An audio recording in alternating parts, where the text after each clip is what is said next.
لو ما شفتش الأقسام اللي فاتت من حكاية تشانج فروح شوفها علشان تفهم الدنيا. ودلوقتي عاوزك تصلي على الحبيب عشان قلبك يطيب وتعالى كمل معايا الحكاية علشان تستمتع في النهاية. ودول أصحاب التعليقات المميزة على الفيديوهات اللي فاتت، شكرا على دعمكم المستمر في القناة. فالحمد لله وصلنا ل 16 ألف مشترك، إنجاز عظيم وكل حاجة، بس إحنا لسه في البداية. فبدعمكم هنستمر على المستوى ده لحد ما نحتل البشرية. ومعلش عشان طولت عليكم، يلا بينا نبدأ. بنرجع لإيه اللي بتكون وصلت هي وباي لمكان تشانج، فبتحسي إن هي في مشكلة دلوقتي. فغير إن هي فشلت في ترقية مستوى الشياو الفترة اللي فاتت، هي كمان اتسببت في مشاكل بين الطائفة بتاعتها وبينه هو. فبتقول لها باي إن مفيش داعي تفكر بالشكل ده. فهي قابلت تشانج قبل كده ومتأكدة إن كل حاجة هتكون تمام معاه. المهم بيدخلوا الاتنين المكان بتاعه وبيلاقوا إن تشانج مروق على حاله. فبتروح هي علشان تعتذر عن اللي حصل وبتطلب من تشانج إن هو يسامحها. فبيقول لها تشانج إن مفيش داعي للكلام ده، فهي ما كانش ينفع تقاتل طائفتها من الأساس. وبيروح مديها حبوب أسطورية علشان ترفع من قوتها. بعدها بيفكر تشانج هيعمل إيه في ال50 ألف نقطة اللي معاه دلوقتي. فبيفتكر تشانج إن هو يقدر يعمل نسخة منه من المستوى الأسطوري، وباستخدامها هيعرف يتحرك في القارة زي ما هو عاوز. وعلى طول بيستخدم تشانج 30 ألف نقطة من اللي معاه، وبيقدر إنه يعمل نسخة منه في المستوى الأسطوري. بس بسبب تأثيرها الكبير بيغمى على جسد تشانج الأصلي، وبيدخل تشانج في النسخة الأسطورية بتاعته. فبينبسط تشانج جدا لأن بالجسد المرعب بتاعه هو هيقدر يقاتل أي حد دلوقتي. بس ساعتها بيفتكر إنه ما اتعلمش تقنية واحدة في حياته. فعلى الرغم إن جسده قوي، لكن بدون التقنيات ممكن المحاربين اللي في نفس مستواه يدمروه في ساعتها. فبيروح يشوف النظام إذا عنده تقنيات ممكن يشتريها ولا لا. بس بيلاقي ميزة حلوة في الجسد الأسطوري بتاعه، إن بغض النظر عن الخرا اللي بيقوله، فطالما هو مقتنع بيه طبيعة تكون مضطرة إن هي تنفذ كلامه. فبينبسط تشانج من الكلام ده، لأن لو التقنية دي فعلا شغالة وهيقدر يفكر في التقنيات اللي كان بيشوفها في الانمي ويحاول يطبقها في العالم ده. فبيحاول تشانج يجرب حركة القرش الطايرة، وبيتفاجئ إن المهارة شغالة فعلا. الواد بيكون مش مصدق إن المهارة نجحت، وبيروح عند لينج علشان يعلمها كل المهارات اللي نفسه يتعلمها. فبيبدأ تشانج يقول لها وصف مبهم للتقنيات اللي في دماغه لحد ما بتظهر قدامها، وبتبدأ لينج إن هي تتقنها. فبيقعد الواد جنبها علشان يشوف المهارات دي بتتعمل إزاي. في الوقت ده بتكون تشان بتتكلم مع الراجل ده وبتطلب منه يقول لها على مكان الشجرة الخالدة. فبيقول لها الراجل إن الشجرة دي مش موجودة في العالم بتاعهم، بس في العالم العادي في شجرة واحدة ممكن تروح عندها، لكنه بيحذرها إن ملك الشجرة دي هو قاتل الأساطير. شانج بتنبسط من الكلام ده وبتروح علشان تاخد الفاكهة المقدسة. ساعتها بتكون لينج بتتدرب على التقنية الهبدية بتاعت تشانج لحد ما بتقدر توصل لمرحلة اختبار الروح الوليدة. وعلى طول بتروح لينج تتغلب على محنة البرق، وبتقدر إن هي توصل للمستوى الأول من الروح الوليدة. بس المفاجأة إن تشانج بياخد 10,000 نقطة. تشانج بيفتكر إن النظام بايظ ولا حاجة، فحتى المحاربين الأسطوريين ما خدش عليهم غير 20,000 نقطة بس. النظام بيقول له إن ده طبيعي، فالأساطير اللي واجههم كانوا بيقاتلوه وهم مقيدين بقيود العالم. أما لينج فقدرت إن هي ترفع من مستواها معتمدة على قواعد العالم، وده رفع من كمية النقاط اللي هياخدها. بالإضافة إن النظام بيضاعف المكافأة بتاعة الارتقاء مع كل تحديث، فلما يرفع للتحديث الرابع المكافأة هتوصل ل 150 ضعف. فبينبسط تشانج من الكلام ده، لأن كده هو مش هيحتاج يقلق من موضوع النقاط دلوقتي، بس بيفكر هيستخدم مين علشان يدربه ويرفع من قوته. فمش بيلاقي حد غير باي قدامه. المهم بتروح لينج عنده، بتعرف تشانج ان هي وصلت لعالم الروح الوليده. فبيبارك ليها تشانج وبيقول لها ان دي مجرد البدايه. بس فجاه بيظهر الضوء الابيض ده وبيخبط في راسه. دي بتروح تطمن على تشانج وبتساله عن اللي حصل. فبيقول لها تشانج ان هوانج بعت له رساله ولازم يروح علشان يشوف الوضع بنفسه. دي بتقول له ان هي لازم تروح معاه، بس تشانج بيقول لها ان هو لازم يروح بنفسه وهي لازم تفضل هنا علشان تحمي جسده الاصلي. وبعدها بيمشي من المكان. ساعتها بيكون شبح الجحيم خلص على عدد كبير من المحاربين اللي قدامه، وده علشان يعرف يجمع ما يكفي من القوه بحيث يقدر يخلص على تشانج وياخد السلاح بتاعه. بيوصل بعدها تشانج لاقرب مكان للمدينه، فبيروح علشان يروح يدور على حد بحيث يساله عن الطريق لحد ما بيلاقي القطه السيام اللي قدامه دي اللي بيكون اسمها زو. المهم بيظهر الشباب دول عندها وبيطلبوا منها ان هي تيجي معاهم علشان يكملوا مراسم الزواج. بس البت بتقول لهم ان هي مش موافقه على سيتم اللي هم جايبينه ليها، وعلى طول بتروح علشان تضربهم بقبضه المياو. بس البت مش بتعرف تخدشهم حتى. توقعت ايه من ضربه اسمها مياو؟ تشانج بيتضايق من الوضع وبيقرر يعمل زي اي سيمب اوتاكو بائس محب للقطط اللولي، وبيروح علشان ينقذ القطه اللي قدامه. زو ساعتها بتعمل من فخادها شاورما لحد ما بيوصل تشانج عندهم ويوقفهم بحركه القرش الاسود. الشباب بيطلبوا من تشانج ان هو ما يتدخلش في المعركه دي، بس تشانج بيروح يرقدهم كلهم. البت على طول بتروح تطلب من تشانج ان هو يساعدها، وبتقول له ان هي مستعده تعمل اي حاجه علشان ينقذها من ولاد الصارمه دول. الواد بيتشل من الخرا ده، فحتى هو ما كانش متخيل انه ممكن يقابل واحده ممكن تبيع نفسها بالسرعه دي. ساعتها الناس دول بيهربوا من تشانج عشان ما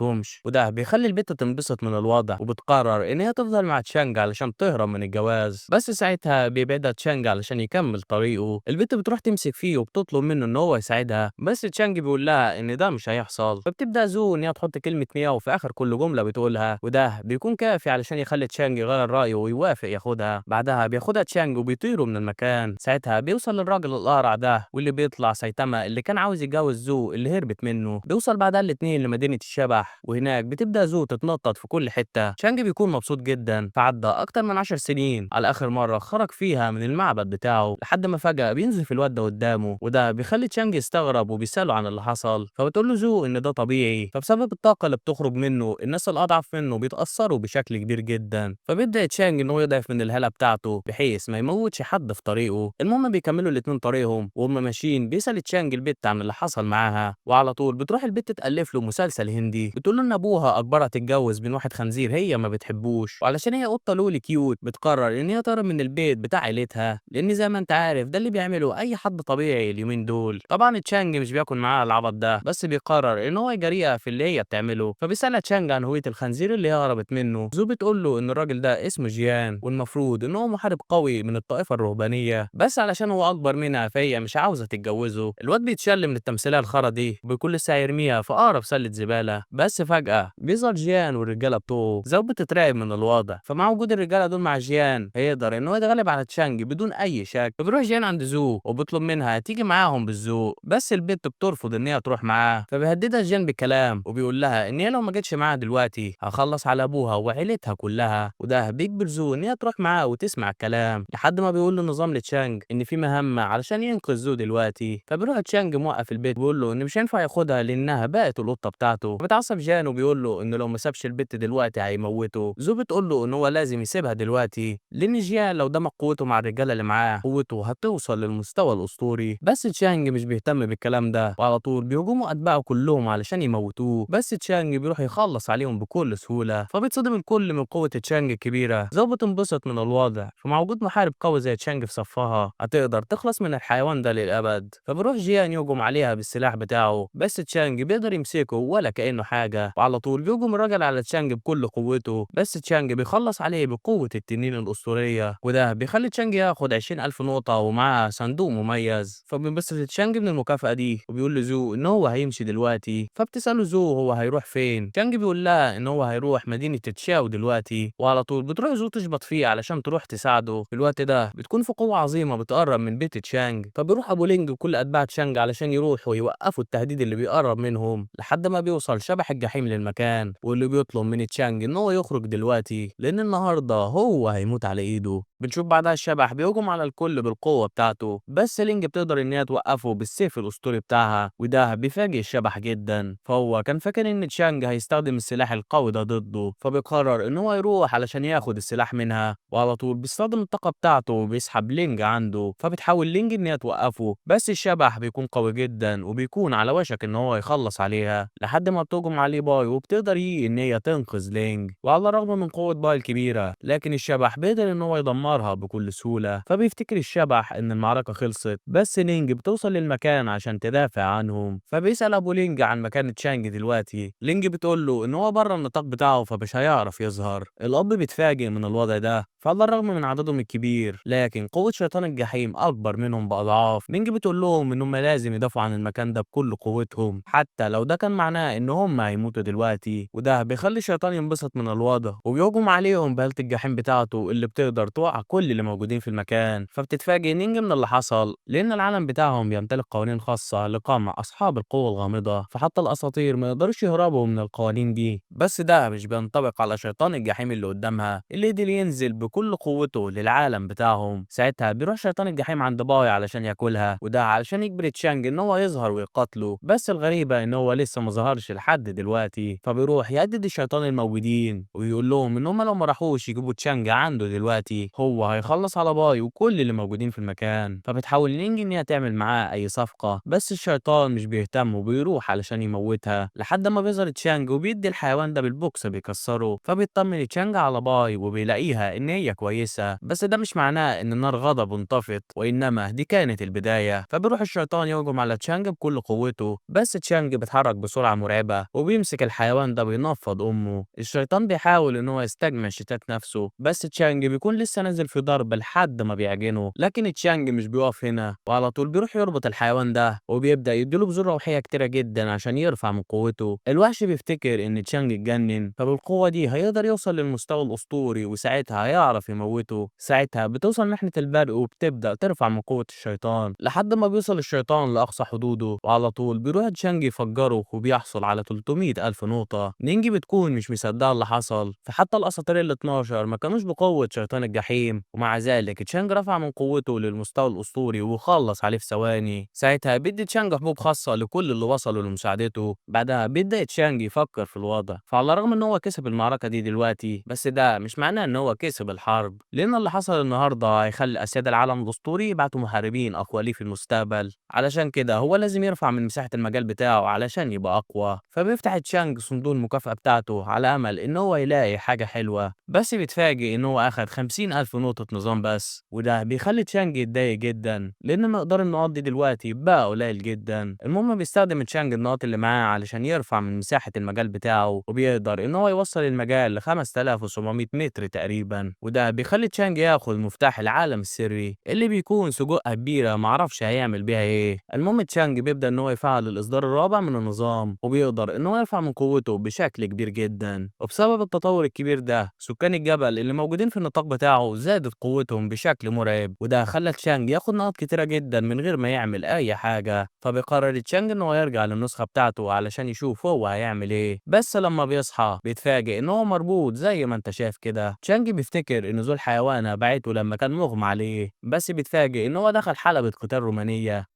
خلاص. امال حضرتك فاكر ايه يعني؟